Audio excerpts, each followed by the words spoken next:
Cinema ఆడకపోతే నువ్వు ఎంత దిగజారిపోతావా, ఎంత దారుణంగా మాట్లాడతారా అంటే ఈ సినిమా కాదు ఇంకో సినిమా ఆడుతుంది, అంతేగాని సినిమాలు మానేస్తా, నేను రాను, ఎప్పుడు నేను చూడొద్దు, చొక్కా ఇప్పదీసి తిరుగుతా, బూతులు మాట్లాడతారు. ఏంటి అసలు ఇది? ఈ కల్చర్ ఎటు వెళ్ళిపోతుంది? ప్రతి సినిమాకి చూస్తున్నా, మనం ఏదన్నా కొంచెం కాంట్రవర్షియల్ గా మాట్లాడితే సినిమా వెళ్తుంది, బూతులు మాట్లాడితే సినిమా చూస్తారు.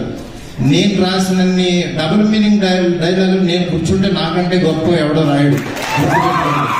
కానీ నేను ఎందుకు రాయట్లేదు ఫస్ట్ హాఫ్ అనే సినిమాతో ఆపేశాను. నేను ఎందుకు రాయట్లేదు?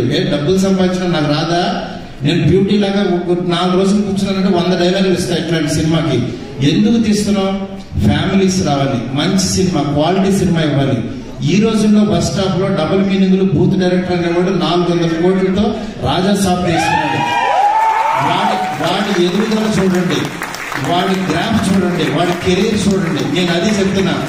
ఊరికినే డైరెక్టర్లు అయిపోయారు, ఊరికే పాన్ ఇండియా స్టార్ వచ్చేసి ఒక ఫ్లాప్ సినిమా తర్వాత పిలిచి ఎదురుకుండా కూర్చోబెట్టి సినిమాలు ఎవరు ఇక్కడ? ఊరికినే సినిమాలు ఇచ్చారు అని అంటే ప్రభాస్ వాళ్ళ మనసులో నేనున్నా. మేమిద్దరం ఎంత ప్రేమలో ఉన్నామో నాకు తెలుసు.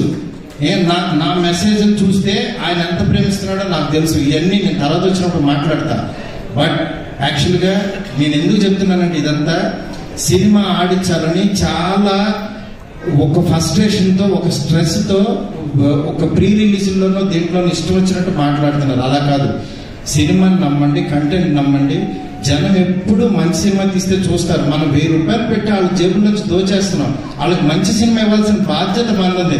ఆడెవడో రాలేదని తిడతారండి. అసలు రాలేదని చెప్పుతో కొట్టుకుంటారా? నాకు చాలా బాధ కలిగింది యాక్చువల్గా. అది అందుకని ఇలాంటి చిల్లర పనులు, చీప్ పనులు చేయదు. ఈ సినిమా కాదు ఇంకో సినిమా. ఒక సినిమా ఫెయిల్యూర్ అయిందంటే ఓహో మేబీ నేను నచ్చలేదు, నా కంటెంట్ నచ్చలేదు అని రియలైజ్ అవ్వండి. రియలైజ్ అయ్యి ఆడియన్కి ఏం కావాలో అది వండి పెట్టడానికి ట్రై చేయండి. అంతేగాని నువ్వు చేసిన వంట ఆని తినమంటారు ఎందుకు? ఫోర్స్డ్గా ఆ పనులు చేయొద్దు దయచేసి.